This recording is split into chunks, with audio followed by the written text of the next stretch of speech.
Hi, everybody. I am echoing. I'm Mary Jo Budges, one of the co-principals here. We currently have about 10 participants, which we're very grateful that you are here to listen today. And our presentation today is about grading for equity, and it really is about our why. So we want to,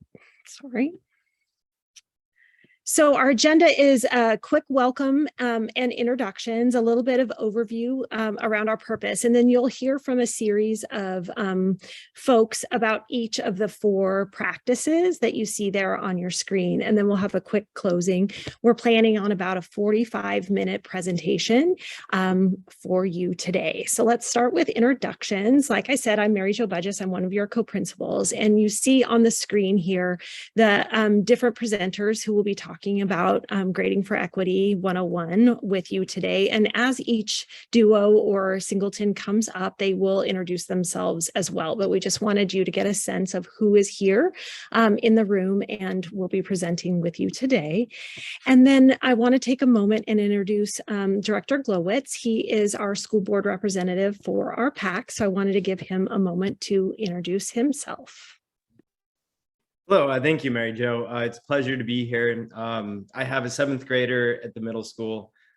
So personally, it's good to hear about it. And my youngest will be a 6th grader next year.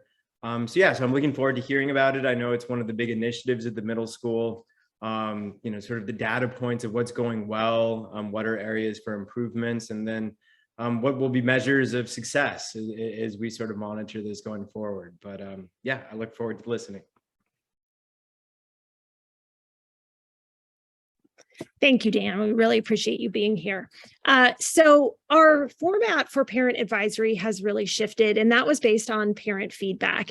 And how we traditionally did our parent advisory is that people would sign up to sit on our advisory. We'd have about 7 or so parents who would come. And then throughout the year, as people got busy, that would winnow away to 1 or 2 parents. And so we were really trying to think about how can we involve as many of our community members as possible. And so we created this idea of having topics, and then any interested parent could show up and be a part of that. And so today's webinar is a presentation style webinar, and it is being recorded. And then we will send the link out to all of our families afterwards. So anybody who's not able to attend today, or if you're only able to attend partially, you can see the whole webinar at another time.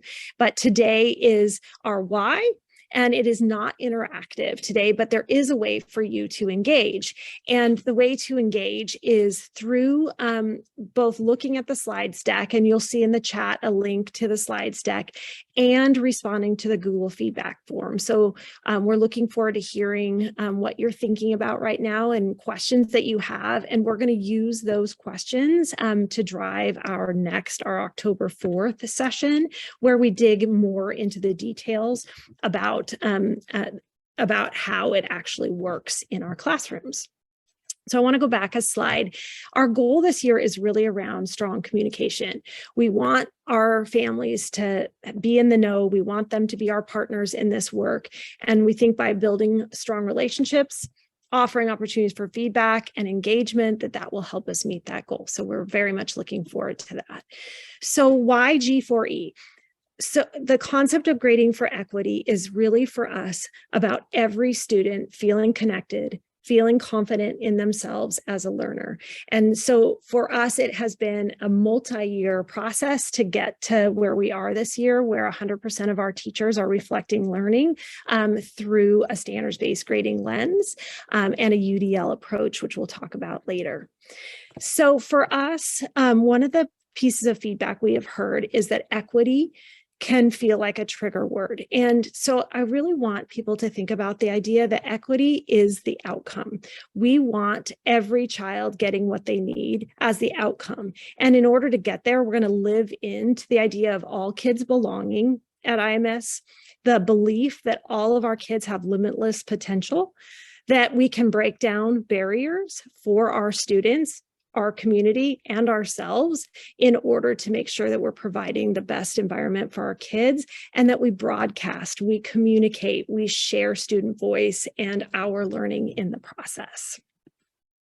So today you're going to hear from 4 sets of folks. Each will be doing a mini presentation around these concepts of grading for equity, again, getting at the why behind why we have made this very significant change to our practices. And I am a huge Ted Lasso fan, and he keeps rising up in my world. And so I wanted to leave my opening portion with this quote, that taking on a challenge is a lot like riding a horse, isn't it? If you're comfortable while you're doing it, you're probably doing it wrong. And I think that change brings discomfort, but I think it also brings growth and learning. So without further ado, I'm going to introduce Aaron Miller and Drew Klein, and they'll pop in.